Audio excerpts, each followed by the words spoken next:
Hey buddy, this is Colin, Mr. Oldschool Gamer, sending you some love from the meatball capital of the world, Gothenburg, Sweden. Now today I'm bringing you another clip of this Tier 9 Japanese destroyer, the Yugumo. If you catched my earlier commentary on this ship, you know that I bought and started to play this ship for the first time just a couple of days ago. Because this ship wasn't part of the grind back in the day when I grinded the Japanese destroyer line. This came with the splits, and at that time I already had the Shimakase, so I wasn't really had the possibility to play this ship. But recently I thought that I was gonna try this out, since I heard that this has the torpedo reload consumable, just as Shiratsuyu and Asashio. And I do really love the playstyle that you can implement when you're having the torp reload on a destroyer. Now you do have to give up your smoke consumable to be able to equip the torpedo reload, but since my detection range is 5.5 kilometers on this ship at tier 9, which is pretty goddamn nice, and also considering the really heavy radar meta that is currently in World of Warships with all those US cruisers, I don't really value the consumable smoke as much as I done before, because usually when you try and sit in smoke you either get torped or you get radared. So I do really enjoy being able to equip the torp reload instead, because this ship is able to just land such devastating strikes on the enemy team that it is ridiculous. Because every other torp launch I have the possibility to use my torp reload consumable, and then I can send out 4 sets of 4 torpedoes going at a range of 12 kilometers. And I don't think I need to explain to you the possibilities when you have that kind of a gun system on your ship, because of course you will be able to launch 2 sets, landing some strikes on the enemy ships, forcing them to use their repairs, and then a couple of seconds after their repair is up you are able to hit them again with your 2 last sets with torps, of course causing some perma-floods and quick death to the enemy team. Also in this match I'm able to showcase one of my favorite tactics playing a destroyer on this map, the 3-cap domination version of the trap. And that is on whatever side you spawn as a destroyer, you always go for the left cap. So in this case, when I spawn to the south, I go to A cap. And if I had spawn on the red side, I would go to the C cap. And usually for some reason that is where the fleets go. If you spawn on this south side, usually the fleet goes for A and B cap, and usually if you spawn on the north side, you go for the B and C cap. I don't really know why it is like this, but I played this map and this game mode so many times that I pretty much know this for a fact. And then my tactic is to pretty much go for either A or C cap really fast, and then push north as I do right now, because I need to get a nice angle pretty much so I can torp straight to the right, where you can see all those ships have parked at that little channel into the B cap, because there the half the team will always pretty much park because they want to sit there, use their radars and try and support their destroyer that is right now contesting the B cap.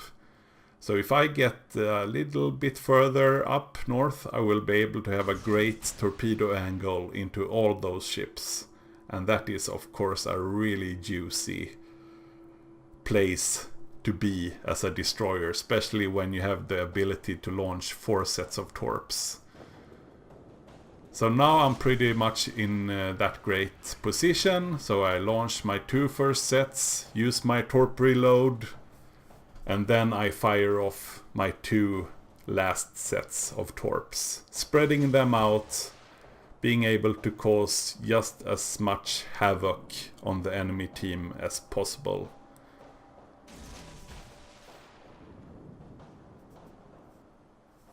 And this is of course also possible if you spawn on the north side. You just push through C and then you try to push as south as fast as possible, and then you just torp either gaps on the south side of the B cap where that team will probably sit and camp. So it's a really good tip and tactic to use on this map if you ever find yourself playing a destroyer. So I land a couple of torps on the Missouri. I also managed to take out their Fletcher, and I land a couple of more torps on the Missouri, earning me a double strike. And of course taking out 2 of their most valued ships in their entire team at the same time is of course golden. I mean, be able to take out the tier 9 radar battleship, the Missouri, and also the tier 9 very overpowered destroyer Fletcher is a great thing for our team. And also you can see, because I did this devastating strike on the enemy team, I have pretty much forced them to reposition, which will burn them a whole lot of time and a whole lot of tickets. So they have pretty much been forced to push through C-cap and taking the long way around to the other side of the B-cap. So I'm just checking out what this enemy rune is up to, if he's gonna try and make a play for this position that I have, so I can create a cross-fire situation onto my team.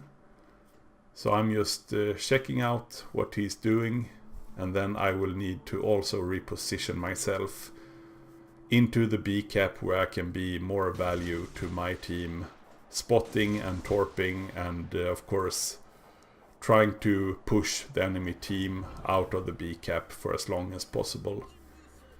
Now I launch some predictive torps towards this enemy rune, but I know that it is a pretty Hail Mary launch because he has the German cruiser Hydro, so I don't really expect much out of these torps. But of course it's also a good thing because he knows I'm still here and I'm still guarding this area of the map, so hopefully it will discourage him from trying to push this flank, because that would be not so good for our team, since the rune is at least in my book, one of the best tier 9 cruisers that can also cause a whole lot of havoc on our team. So I'm inside the B-cap, spotting for my enemy team, and I must tip my hat off to this enemy carrier player. He has been really a pain in the ass for me the entire game, and he seemed to have a pretty good take on where he should be with his planes, always spotting the destroyers, always striking the least healthy targets. So he's gonna make me work hard for this win. That is one thing for sure. And as you may have seen, I managed to land a double fire on that enemy battleship pushing the B cap, and that is why I always recommend using the guns on the Japanese destroyers at the right occasions, because these guns has a really high fire chance, I have realized. If you manage to land a torp or two on a battleship, it's always worth to start shooting a couple of salvos with the guns, because you almost always are able to land at least one or sometimes even two perma fires. Now I take out the enemy battleship, earning me my third kill of the game. And now we have a problem, because we have a Alsace, we have the Rune, we have a Cleveland guarding the outside of this cap, waiting to use his radar. And we have a couple of ships flanking us in our old spawn. Meanwhile, this friendly Tirpitz is pushing north really aggressive, which I don't really understand or condone, because he's pushing himself right inside a crossfire situation between the Rune, the Alsace and the Cleveland, and that is never a good thing. So I'm trying to get him to stop and reverse, because he would do so much better if he stays around the island in the B cap, where he can use his great secondaries on the incoming ships and also have support from me. But since he is pushing, I can't really push with him because I don't have smoke, and there's a Cleveland with the radar sitting outside. So he's opening up himself to attack from Cleveland, Rhone, Alsace and the enemy carrier. And that is unfortunate for our team, of course. So I launch my torps instead towards this Tirpitz, and I'm hoping that I predicted his speed and course right, because he was just maneuvering since our carrier has struck him before with his bombers.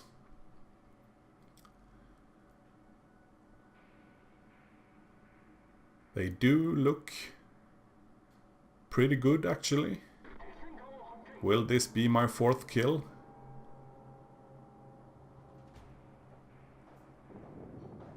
Yeah! I land 2 torps and I take out the Tirpitz, earning me my fourth kill.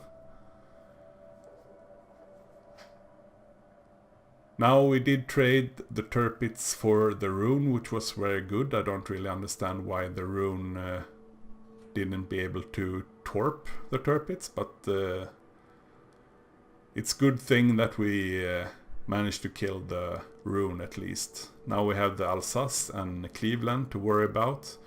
And if you saw, when the Cleveland was spotted just a couple of seconds ago, he was starting to accelerate towards the left. So I'm predicting, of course using my RPF captain skill as well, that he has probably his radar up and he sees that the French battleship Alsace is pushing into the B cap. So I'm predicting that he will push as well, using his radar to flush me out and kill me. So I launch some preemptive torps towards that opening where he was heading. I do have to be really careful about this Alsace, because of course Alsace being a French battleship, he has great secondaries. My prediction happened to be straight on, so I managed to land that last torp on that enemy Cleveland, taking him out, earning me my Kraken Unleashed.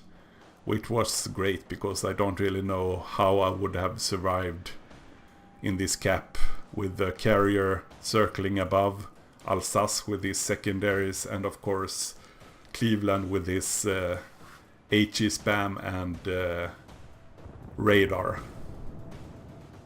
So now I'm just sitting, trying to not to get freaked out and stressed out by the situation, trying to hold on to my torps just as much as possible, because I do know this guy will try and evade and maneuver my torps. So I'm just trying to read his movement pattern. I have my torp reload up, so I have 2 more sets to send, but it ends up just requiring the first set. Now I'm spotted yet again by this enemy carrier, and of course we have the enemy Myoko right outside, and he has the possibility to blap me in one salvo with his HE shells. So I need to play really careful here. Also the enemy carrier can blap me pretty much with one of his bomber squadrons. So I'm up to 6 kills. And if you've seen my Akizuki Yamamoto Captain playlist on my channel, you know that I'll always have my Yamamoto Captain on my Akizuki, because I have so much games where I both have the First Blood kill and also the Kraken Unleashed in the Akizuki. So I would never ever put my Yamamoto Captain on another ship, because the Akizuki is pretty much built for that captain. But if I had 2 Yamamoto Captains, which is a dream to have, then I would definitely put the second Yamamoto Captain on this Yugumo, because in just the few games I played in this ship, I have had more than 5 kills in I think 4 games so far, which will of course come up to the channel in the future as well. So if you guys don't like the Akizuki and you have the Yugumo and you're wondering where you should put your Yamamoto Captain, then I highly recommend you're putting it on this ship. Now I'm in a bit of a sticky situation. I'm looking at the tickets, I'm looking at the timer. I'm not 100% sure that we will be able to win just by kiting away and staying undetected, because I guess that Myoko is capping the B cap and is very close to be able to also go for the A cap. And me and the carrier is really low health, so if the enemy carrier managed to drop either one of us, we will most certainly die. So I'm not really sure what I'm able to do here. I can send my torps into the B cap hoping for a Hail Mary kill, but I can't really contest his capping with my guns, because he would just blap me in one salvo. So I'm considering going for the C cap to try to contest the C cap and stop the tickets bleed from that one, but I also see probably him understanding exactly my thoughts and my plan, because he's pushing straight towards the C cap to protect it. I opened up with my guns because I was hoping to, by breaking my stealth a couple of seconds, triggering him to sail right into that small little gap where I just sent my torps. But he didn't bite on my little bait. Now the enemy carrier missed my ships with that drop, and that was pretty much the last chance that they were gonna get. And of course you can see the tickets going up. So I know by this time that we are safe. We have pulled through and won this game for the team. And this was a really stressful and great game to play, because this wasn't easy at any time. Up to the last seconds pretty much. It was a real nail biter, and games can't be any better or more fun to play than that.